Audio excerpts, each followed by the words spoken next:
What's poppin'? It's your bitch girl Ario, and I'm back with another video. I talk real fast, but you know what? Look, y'all see the title. I'm not gonna be blabbing on. Make sure that you like, comment, subscribe, share, and lastly, add me on all my social medias, which will be on the screen somewhere and in the description box down below, along with that positivity quote. Let's get into this video. Okay, so Samuel Little, he was born in June 6th. I said in. He was born on June 6th, 1940 in Reynolds, Georgia. His mother was 16. Her name was Bessie Mae Little. His dad was 19. His name was Paul McDowell. That's why his name's like Samuel Little or McDowell, whichever one. Samuel will later end up saying that his mom was a young teen prostitute that abandoned him when he was little, but authorities believe that she had him while she was in jail, hence why she wasn't in his life. But he was raised by his grandparents for his childhood, and he ended up moving with his paternal grandparents in his teen years to Northeast Ohio. He attended Hawthorne Junior High School. He went there for a little minute, but he quickly ended up getting into trouble. I don't understand. But like, he quickly ended up getting into trouble and was committed to the Boys Industrial School, which was a reformatory for boys, troubled boys, okay? And he got committed there because he stole a bike. He stole a bike. Now, this place was very much segregated. This was around 1950 something, or 1950s, and he was 13 at the time. So for half of the day he'll be in school, the other half was manual labor. The older boys at the reformatory would watch the younger ones, and they lived in cottages and stuff. Samuel was a farmhand. That was his manual labor for the other half of the day. So basically, he was out helping grow vegetables, raising chickens, cows, and all of that stuff. This school did offer activities. You know, they had drill team, they had Golden Glove boxing, and this was to keep the students or the boys from getting in trouble as much, you know, to keep them from accumulating a bunch of disciplinary reports. Unfortunately, this did not help Samuel, because by the time he was released to his grandparents, he had already accumulated 47 disciplinary reports. Yep. Let's move on. After high school, he just did a lot. He got in trouble. Robbery, breaking into places, a lot of stuff, beating on women, you know. He was just everywhere, getting in trouble, just a bunch of petty stuff. Okay, he ended up getting arrested, and on his paperwork he said he had a wife that apparently they married in 1956 and then separated. This woman's name would be listed on another report that he filled out the next time he get arrested. They didn't say the wife's name, but I couldn't find it, so y'all, I'm sorry. I'm so sorry. Okay, so sorry. But anyway, late 1960s, he ended up moving from Cleveland, because remember, he was in Ohio. He ended up moving from Cleveland and going to Florida, where he would commit his first murder. Okay, so 1971, it was New Year's Eve. He went out to a bar and he met a woman by the name of Mary Bosley. I don't know if it's Bosley or Brosley. It's Brosley, okay. Mary Brosley. They met at a bar. I guess they had a good time, and she ended up going home with him, and he strangled her and he killed her New Year's Day. And then he buried her body in the Everglades. Partially buried her body in the Everglades.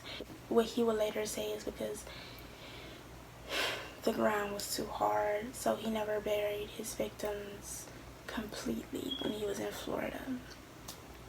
A couple of months after this, he didn't get caught. A couple of months after this, he ended up going back to Cleveland, Ohio. where he would get arrested again on May 28th for robbing a gas station, I believe. And, you know, he go to jail. While he's in jail, he gets charged with something in aggravated assault. And by December, the robbery makes headlines because Little's girlfriend at the time, she was also arrested. And she, I guess they was in the same jail, but y'all know how that, yeah, they're separated, okay? Apparently, one day Little was telling the story of how everything happened, and a woman who I guess was talking to his girlfriend and didn't know him, because in this prison, while he was telling the story, this was a broken down jail. You know, there's holes everywhere. You can hear everything. You know, you can hear this stuff. So he was telling the story, and the woman ended up, I guess she was cellmates with the girlfriend. And the girlfriend, it got out that the girlfriend planned on testifying against Little. So the girl that heard that she was going to testify against Little ended up finding Little and letting him know. And this actually was used to his advantage, since he knew that she was going to testify against him. The woman that told him, she will later end up testifying on his behalf, which will get him out, and they actually became friends due to her loyalty. Now when they're both out, because I believe Little got out first, and then a little while later she ended up getting out too, and they were just like the best of friends. They did everything together. He said he didn't kill her because she wasn't, I don't even know. She became Samuel's traveling companion. They did everything together. Everything. They were just, like I said, best friend. In a way, she became Little's surrogate mother. You know, because he didn't have his mom in his life and all of that good stuff. So in a way, she did become his mother because she was older than him, considerably older than him. There was nothing romantic. They were friends. She taught him how to thieve and steal and stuff like that, and you know, they just traveled together and committed these petty crimes. During this time, I couldn't find if they actually did commit a murder together, but they probably did. You never know. You never. In 1972, his grandmother died. The grandmother that raised him, she died, and that was later followed by his mother and her,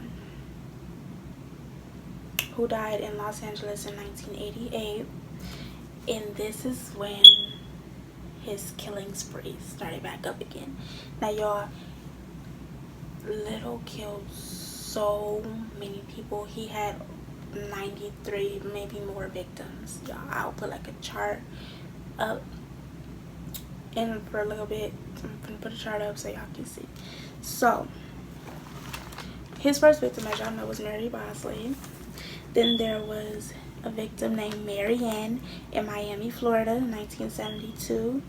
She was a transgender, black, 5'7". She was only 19, and she was from Liberty City. He met her in a bar. She asked for a ride to the store, and instead of taking her home after taking her to the store, he went away from Miami toward Fort Lauderdale and took her on the side road, pulled her out the car, and dumped her body in a wet, muddy area with a lot of vegetation, like high grass and stuff like that. Then there was New Orleans, 1982. There was a 30-year-old. He met her at a birthday party. She was at her younger sister's birthday party, and she asked him if he wanted to ride around after the party. And when they left, they went to the gas station, go get gas or whatever, and after that they rode around, and he went to a wooded area. I believe he said it was a place called Little Woods or whatever. Ended up parking there off a side road, pulled her out of the car by her legs, took her to a river and drowned her. He said this was the only victim that he ever killed by drowning, and left her with her upper body underwater and her legs still on the bank. And then there was another one in Covington, Kentucky, 1984. She was white. She asked for a ride to Miami. She was 25 years old. He said that she gave him a hippie vibe. Later on, he ended up killing her, strangling her, and left her on the side of the road, covered by high grass. Then there was another one in Las Vegas, 1993.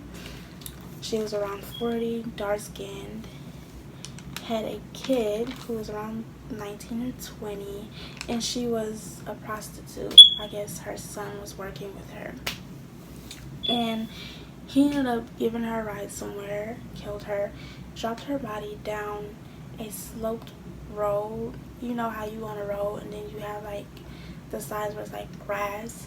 It was like high grass, and he dumped her body down there, and she rolled down into this high grass, and that's where he left her. He ain't buried her. He said he was going towards Searchlight on the outskirts of Las Vegas when he dumped her body. And then there was a woman named Ruth that he met in Little Rock, Arkansas, North Little Rock, Arkansas. He met her between the years of 1992 and 1994, and he met her in a crack house. She was on the porch with some other females, and they stayed together. Like, they hung out with each other for about 2-3 days, went and committed crimes together and shoplifted and all of that good stuff, you know. Yep. He ended up getting arrested for shoplifting, and after that she stayed with the car. She stayed in the car, and the manager ended up calling the police on her to get her out of his parking lot and out of the car.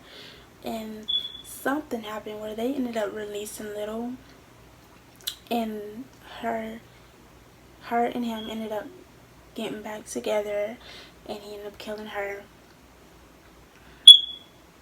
And he left her body on a trash pile with corn stalks in it. Yep. So over the course of the years from 1957 to 1975, Little was arrested. And it was said that, you know, it was a lot. It was a lot. Y'all, it was a whole lot. There's a lot of videos on YouTube about his victims where he draws them and, you know, kind of tells the story about where he met them, what they did, and where he left their body. Okay, so the murders continued. He ended up getting caught and getting arrested September 5th, 2012, but it wasn't on a murder charge. It was on a narcotics charge, where he was then transferred to California, and they ended up running DNA tests on him and just matched him to 3 California women that were murdered during the 1980s. And that's how he was caught. So he was originally just charged with those 3 women, that he ended up coming forward about everything. He ended up getting sentenced for 5 life sentences and without parole. So yeah, that's the story of Mr. Samuel Little. It hasn't ended. He hasn't died or anything like that. He's still in jail. I don't know which one. Last thing I checked, he was in jail in California. But yeah, and he's hoping the FBI find some of the victims, because a lot of his victims, remember, he killed over 93. A lot of his victims wasn't found. I have no words.